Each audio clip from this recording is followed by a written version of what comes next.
Kay Lord, hindi ka out of place. Have you ever walked into a room and felt like you don't belong there?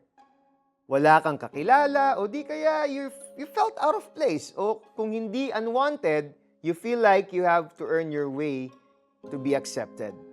You put on a mask so people would like you. Ganito ang kwento ng buhay ni Rachel. Her father left them for another woman. Since then, hindi na nawala ang feeling niyang she's unwanted. Kahit sa ang grupo, she feels like she doesn't belong. So to survive, she has to be the best so she won't be rejected. Rejection can come in many forms when we don't get invited, when another person gets the blessing instead of us, or when the people we thought would be there for us leaves us.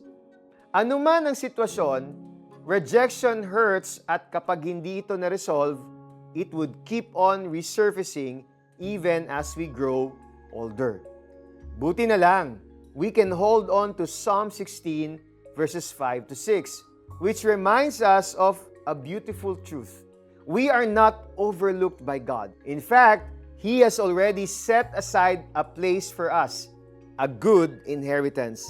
Sabi sa verse, sa pamilya ng Diyos, hindi tayo out of place at hindi tayo rejected.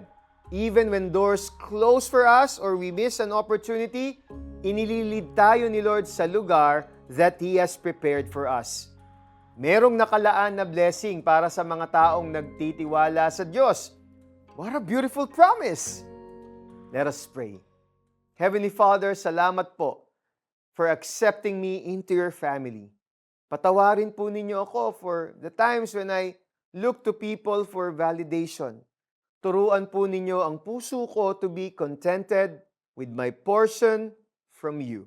Kayo po ang aking greatest blessing and joy. In Jesus' name, amen.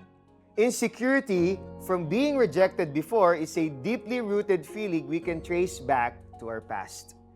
Ask the Lord to heal your heart, and every time you feel out of place or unwanted, run to God's loving arms. Read and meditate on 1 John chapter 4 verse 18. Ask God to fill you with His love so you can overcome your fears of rejection. Ikaw lamang, Yahweh, ang lahat sa aking buhay.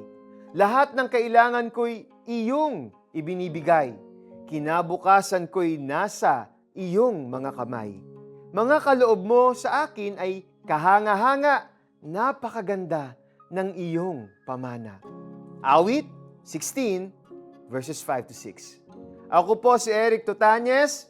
Ikaw, ako, belong kay God. God bless you.